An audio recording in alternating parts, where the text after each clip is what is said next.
베드로가 로마에서 예루살렘에서 시작된 이 교회가, 베드로는 지금 로마에서 이 편지를 쓰고 있는데요. 이 예루살렘과 로마 사이에는 지중해가 있고, 이 예루살렘에서 육로를 통해서 오는 소아시아의 모든 교회, 이 안에 있는 모든 교회에게 보냈던 그러한 서신입니다. 동일한 지역에 베드로가 편지를 쓰면서 베드로 전서는 약 64년에서 65년, 예수님께서 승천하시고 30년 뒤에 32년 3년 정도에 보냈고, 그 뒤로 한 1년 정도 있다가 66년 정도의 이 두 번째 베드로 후서를 보냅니다. 그런데 베드로가 로마에서 약 67년에 순교합니다. 이 베드로 후서는 베드로가 순교하기 1년 전에, 약 1년 전에 이 편지를 쓰고 1년 뒤에 로마에서 순교를 합니다. 그러면서 베드로 후서는 총 3장으로 구성되어 있는데, 첫 번째는 믿음과 은혜에 대해서 이야기하고, 두 번째는 믿음과 은혜를 방해하고 또 교회들이 싸우고 있는 거짓 교사들에 대한 경고를 하고, 세 번째는 임하는 하나님의 나라, 천국에 대해서 이야기를 하고 서신을 마치죠. 그리고 나서 로마에서 약 1년 뒤에 순교하며 하나님 앞에 돌아가죠. 베드로는 예수님의 제자 중 수제자로 손꼽힙니다. 우리가 그냥 여러 가지 이유로 베드로가 예수님의 수제자다 이렇게 말하는 것이 아니고요. 베드로를 예수님께서 기도하는 모든 자리에 베드로를 데리고 다니셨어요. 어떤 특별한 일이 있거나 예수님께서 기도하실 때 꼭 다른 제자들은 이렇게 바뀌기도 했지만, 베드로만큼은 항상 그 기도하는 자리에 데리고 다니시고, 또 대화를 하실 때 베드로에게 대화를 하시고, 제일 중요한 건 신앙 고백을, 베드로의 신앙 고백을 통해서 그가 제자들 중에 좀 돋보이는 제자가 되었죠. 시몬이라는 이름은 갈대라는 뜻이고, 이것은 거듭나기 전에 불려졌던 이름이고, 베드로란 이름은 아람어로 반석이라는 뜻인데, 이것이 이스라엘에서 굉장히 유명한 한 사람, 성경은 구약에서 이스라엘 백성들이 주목해야 하는 몇 믿음의 흐름을 주도하는 사람이 있습니다. 하나님께서 이스라엘 백성들에게 은혜를 내리실 때 그 은혜의 파도가 오다가 한번 파도 치듯이 확 일어났다가 이스라엘 백성들이 그 은혜를 경험하는 그런 믿음의 사람들이 종 있습니다. 그런데 그런 몇 사람 중에 야곱이라는 사람이 있죠. 야곱은 자기의 생각대로 삶을 살아가고 자신의 욕심대로 살아가다가 야복강 나루에서 기도하면서 그가 가지고 있었던 생각들이 무너지고 하나님 앞에 이스라엘이라는 이름을 받죠. 그리고 나서 야곱이 변화된 이후에 받았던 이스라엘이라는 이 야곱의 두 번째 이름이 유대인들을 지칭하는 이스라엘, 민족의 이름이 되고, 그것이 나라의 이름이 됩니다. 야곱은 굉장히 그래서 중요한 사람. 그런데 이 베드로도 마찬가지예요. 시몬이라는 이름을 가지고 있다가 그가 놀라운 신앙 고백을 통해서 베드로라는 이름을 받으면서, 이 베드로는 단순히 개인의 이름이 아니고 믿음, 교회의 초석이 되고 믿음의 출발이 되는 그러한 은혜의 파도의 절정에 있는, 그래서 시몬 그리고 베드로, 이것은 야곱 그리고 이스라엘, 이것과 같은 공식이에요. 그래서 구약에서 하나님께서 유대인들에게 이스라엘이라는 이름으로 그들에게 확정적인 은혜와 그 민족 자체에 대한 은혜를 확신하고 확정지어 주었던 것처럼, 신약에서 시몬이 베드로가 되는 것을 통해, 이 베드로라는 이름을 통해 예수 그리스도가 믿음의 반석, 믿음의 출발, 교회 공동체의 출발을 알리는 굉장히 중요한 야곱의 사이클과 이 베드로의 사이클이 똑같아요. 성경은 이걸 일부러 이렇게 적고 있는 거예요. 이 하나님의 은혜에 대한, 예수님의 은혜에 대한 큰 파도의 흐름을 같이 보여주고 있어요. 이것을 생각하지 못하고 그냥 믿기 전에는 옛날 이름 시몬, 그리고 믿은 다음에는 갈대라는 뜻의 시몬, 믿은 다음에는 반석이라는 이름의 베드로, 뭐 그럴 수도 있지. 사울이 다메섹 도상에서 만난 다음에 광야에 갔다 와서 바울이 된 것처럼 뭐 그럴 수 있지. 이런 의미가 아니에요. 이름이 바뀐다는 의미는 하나님께서 은혜의 어떠한 확정, 절정, 그것을 주시는 유대인들의 구약적 사고에서 그대로 신약에서도 그 사고의 틀로 임팩트를 주기 위해 그렇게 하시는 거예요. 그래서 이름이 바뀐다는 것은 단순히 바뀌었구나라는 게 아니라 그 바뀐 이름처럼 무엇인가 확정적으로 주시기 위해서예요. 그래서 이 법칙은 굉장히 중요해요. 이 베드로는 그것의 대표적인 사람이에요. 그래서 베드로의 이름이 시몬에서 베드로, 갈대에서 반석이 된 것은 야곱이 이스라엘에 된 이 은혜의 법칙 안에서 성경은 똑같은 구조로 구약에서 신약에서 이걸 보여주고 있는 거예요. 구약 유대인의 대표적인 예수님의 제자인 베드로, 이방인의 대표적인 인도자인 사울의 바울, 이게 똑같은 법칙이에요. 이렇게 작동하고 있는 거예요, 이것이. 그래서 이것을 알면 이름이 바뀐다는 게 어떠한 의미를 주려고 하는구나 라는 것들을 우리가 좀 알 수 있게 되죠. 베드로가 예수님께 사랑을 받았죠. 그 사랑을 받았다는 것은 항상 옆에 두셨다는 의미를 보면 알 수 있고요. 베드로는 또 예수님을 3번이나 부인했지만 예수님은 베드로의 3번의 부인과 상관없이 베드로를 또 찾아오셔서 내가 다른 사람들보다 나를 더 사랑하느냐라고 물으시고 내 양을 치라 이렇게 명령하셨죠. 베드로에 대한 신뢰를 예수님은 저버리지 않으셨습니다. 그래서 다른 제자들 가운데서도 베드로를 으뜸이라고 얘기하는 것이고 베드로 자체도 본인을 예수님의 수제자라고 자각했습니다. 물론 다른 제자들도 그걸 인정하고 있었죠. 가이사랴 빌립보 지방을 지나실 때 예수님께서 제자들에게 묻죠. 사람들이 나를 누구라 하느냐. 이때 베드로가 그 질문을 듣고 우리가 다 알고 있는 신앙의 고백, 주는 그리스도시요 살아계신 하나님의 아들입니다. 이것은 신앙 고백이에요. 믿는 거예요. 이 고백을 예수님께 처음으로 분명하게 드리죠.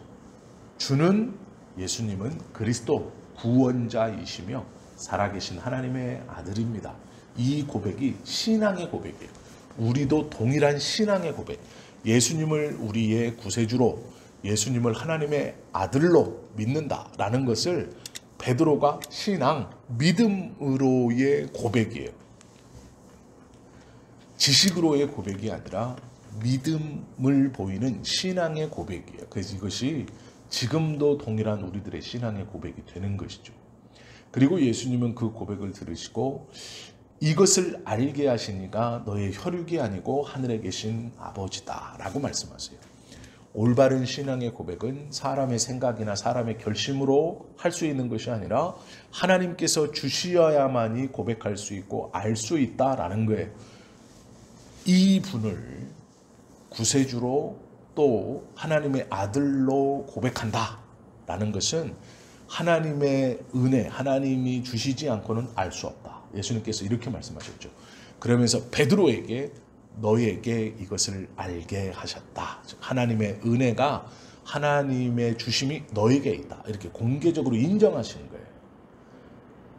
예수님께서 베드로에 대한 신뢰와 베드로가 드려진 신앙의 고백으로 믿음의 털을 닦으시고 천국의 열쇠의 권세를 맡긴다라고까지 말씀하셨죠.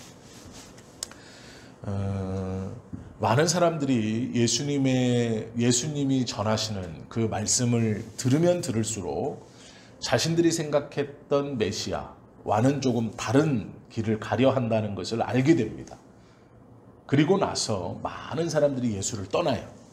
자신들이 생각했던 빠른 시간에 자신들이 생각했던 방법으로 이루어지지 않자 예수님에 대한 지지를 거두고 대부분이 떠나가는 일이 발생합니다. 우리는 여기서 두 가지를 생각해야 돼요. 첫째는 하나님의 말씀을 전한다라고 해서 모든 사람들이 좋아할 것이다. 그렇지 않다는 거예요. 인기가 있을 수 있고 인기가 없을 수 있어요. 하나님의 말씀을 전한다고 해서 다 지지받는 것은 아니에요. 하나님의 말씀은 세상의 사람들은 꺼려하는 것이고 듣기 싫은 것이고 믿는 자들을 통해서도 그 말씀이 자신의 연약함과 부족함을 드러내기 때문에 꺼려하는 거예요. 그래서 예수님 또한 하나님의 뜻대로 말씀하시고 행동하셨지만 사람들이 떠나갑니다. 이걸 이상한 게 아니에요. 예수님을 비난하고 가요. 예수님조차도 비난받고 예수님의 말씀조차도 사람들이 거절합니다. 그러니 우리의 믿음의 사람들이 누구에게 복음을 전하고 어떤 말을 전했을 때 거절당하는 건 너무 당연한 거예요. 절망할 필요도 없고 좌절할 필요도 없고 실망할 필요도 없다. 더 중요한 건 두 번째죠. 그렇게 말할 때 베드로의 신앙 고백이 중요해요. 주는 그리스도시요 살아계신 하나님의 아들입니다라는 이 첫 번째의 신앙 고백과 함께 예수님께서 너희도 가려느냐라고 물으실 때 베드로가 대답하는 말이 있어요. 영생의 말씀이 주께 있으니 우리가 네게로 가오리까? 이렇게 물어요. 영생의 말씀이 여기 있는데 우리가 어디로 갑니까? 라는 말을 하죠. 이것이 베드로가 던지는 두 번째 신앙 고백이에요. 그리고 예수님께서 그를 온전히 이해하시죠. 이것이 굉장히 중요한 베드로의 삶에서의 큰 삶의 이정표 방향이 되는 것이죠. 베드로가 이렇게 말합니다. 모두 다 예수님을 버릴지라도 저는 예수님을 버리거나 떠나지 않겠습니다. 이렇게 대답해요. 물론 이렇게 호언장담했던 것을 온전히 지키지는 못합니다. 예수님이 잡혔을 때 도망은 갔죠.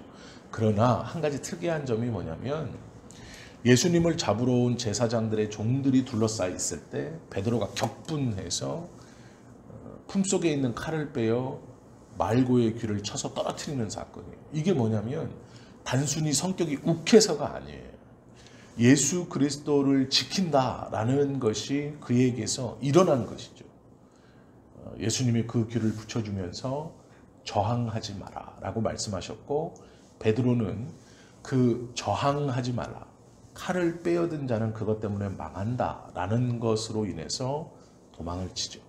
그러나 이 도망을 치는 것도 물론 베드로에게 두려움도 있었지만 예수님의 말씀대로 하는 거예요. 예수님께서 저항하지 말라고 말씀하셨거든요. 베드로는 영적 진리를 깨닫는 지혜를 가지고 있었습니다. 신앙 고백이 그러하고 또한 예수님의 의도를 잘 파악하는 사람이었어요. 이 지혜를 가지고 있었던 것과 함께 베드로의 장점 하나가 뭐냐면 회개를 잘해요. 이 베드로는 즉각적으로 반응합니다. 자신이 고집 부리는 것이 없어요. 성격이 그렇게 급한 사람은 막 고집을 부리는데 베드로는 그렇지 않았어요. 예수님의 말씀을 듣고 그가 무릎 꿇고 그 자신의 배 안에서 예수님 저를 떠나십시오. 저는 죄인입니다. 라고 고백하죠. 또 예수 그리스도를 3번이나 부인하고 나서 닭이 울었을 때 성경의 기록은 그가 밖으로 나가 울며 회개했다라고 얘기해요. 베드로는 하나님의 말씀, 예수님의 말씀이 떨어졌을 때 그것이 자기와 부딪히면 바로 순종하고 회개하는 사람이었어요. 그리고 나서 주님으로부터 목자의 사명을 받죠. 내 양을 치라 라는 말씀을 듣죠. 이 베드로, 지금 우리가 함께 나누었던 이런 경험과 이런 은혜, 하나님께서 주시는 이런 지혜와 회개의 마음, 그리고 예수님의 인정, 그리고 끝내 주님이 떠나지 않고 3번 부인임했음에도 그 사랑을 거두지 않고 여전한 신뢰로 베드로를 찾아오셔서 목자의 사명을 맡겨주시면서 베드로에게 변치 않는 이 신뢰를 보여주시고 확신하신 이 경험을 했던 베드로, 그가 뭐라고 고백하느냐? 예수 그리스도의 종이며 사도인 시몬 베드로는 우리 하나님과 구주 예수 그리스도의 의를 힘입어, 이것이 자기가 지금까지 경험했던 삶을 요약한 거예요.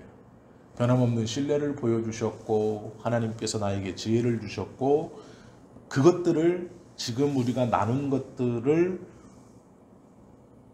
동일하게 얘기하면서 뭐라고 말하느냐? 우리들에게 동일하게 보배로운 믿음을 우리와 함께 받은 자들에게 편지하노니. 이것은 두 가지를 의미하죠. 첫째는 우리의 믿음도 그와 같다. 즉 하나님께서 은혜로 주셔서 베드로가 스스로 신앙으로 고백했던 그 두 가지의 고백, 주는 그리스도시요 살아계신 하나님의 아들입니다 라는 고백과 영생의 말씀이 여기 있으니 내가 누구에게 가겠습니까? 라는 이 두 가지의 신앙 고백을 동일하게 받은 우리들이라고 말해요. 이 편지를 받는 성도들의 믿음은 하나님이 나에게 주신 은혜와 믿음, 그것을 동일하게 받았습니다 라고 말하는 거예요. 그래서 우리의 믿음이 베드로와 똑같다 라고 말하는 것이죠. 하나님의 은혜를 동일하게 받은 너희들, 나와 함께 이 예수님에 대한 신앙 고백을 하는 너희들, 이 두 가지 의미가 있는 거예요. 하나님의 은혜를 받은 너희들, 예수님의 인정과 신뢰를 받고 있는 너희들, 이런 말이에요. 너와 나는 같은 믿음, 같은 신앙 고백, 같은 신뢰, 같은 은혜를 받고 있다. 베드로가 이렇게 말하는 거예요. 그러니까 이 1장 1절은 베드로에게 있어서 하나님의 선택과 은혜와 예수 그리스도의 신뢰, 그리고 자기가 받았던 것과 동일한 은혜와 선택, 신뢰를 받고 있다라는 말이에요. 이게 얼마나 놀라운 말인지. 이 인사말은 자신의 전생에 걸쳐서 경험하고 있는 믿음에 관한 것들을 함축하고 그것과 같은 믿음을 가지고 있다, 이렇게 말하고 있는, 참으로 귀하고 복된 고백이죠. 그리고 나서 하나님과 우리 주 예수를 알므로 은혜와 평강이 너희에게 더욱 많을지어다. 이 하나님과 이 예수 그리스도의 은혜와 선택, 신뢰를 우리가 아는 만큼 우리 안에 은혜와 평강이 더욱 많아진다, 이렇게 축복하고 있는 것이죠. 시간이 지나 알면 알수록 더 은혜와 평강이 쌓여간다라는 의미예요. 하나님의 말씀에 대해 깨닫고 그분의 뜻을 알아가고 예수님에 대해 알아가면 하나님께서 우리에게 부어주시는 은혜와 예수님이 우리에게 보여주시는 신뢰가 무엇인지 더 깨닫고 알아갈수록 단순히 깨닫고 알아가는 것뿐만 아니라 은혜와 평강이 더욱더 쌓여간다. 더 많은 은혜와 더 많은 평강이 우리의 삶에서 쌓여간다, 이렇게 말하고 있는 것이죠.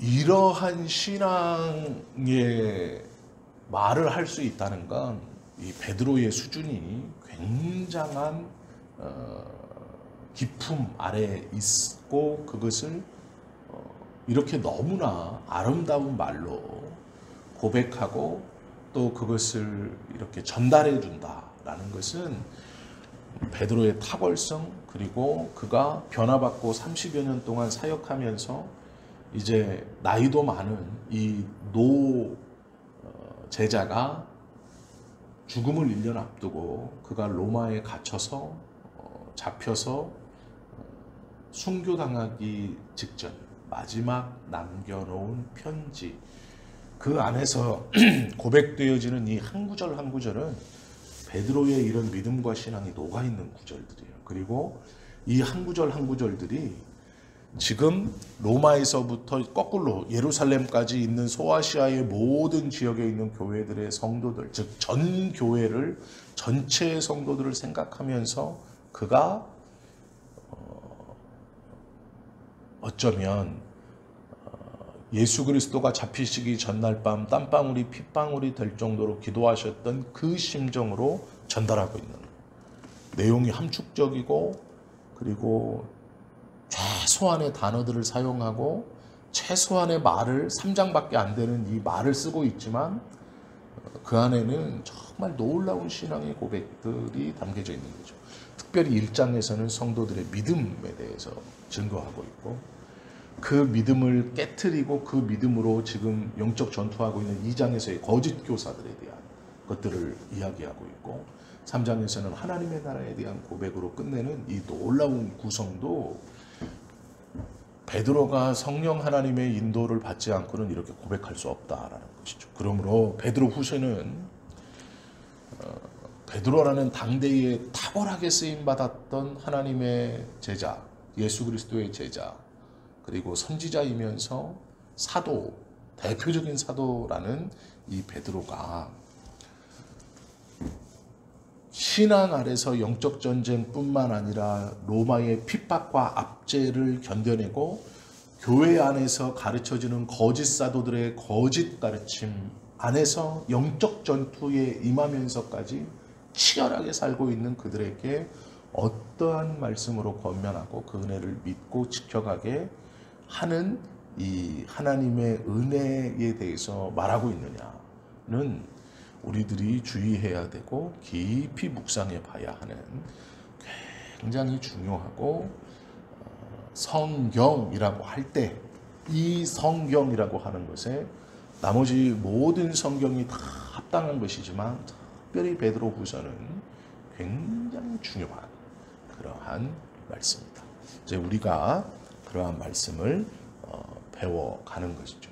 그래서 이 베드로 후서를 잘 깨달을 수 있기를 기도해야 합니다. 그리고 집중해야 하는 것이죠. 이렇게 이제 1절, 2절을 마치고 3절부터는 다음 이제 저희가 함께 나누겠습니다. 기도드립니다.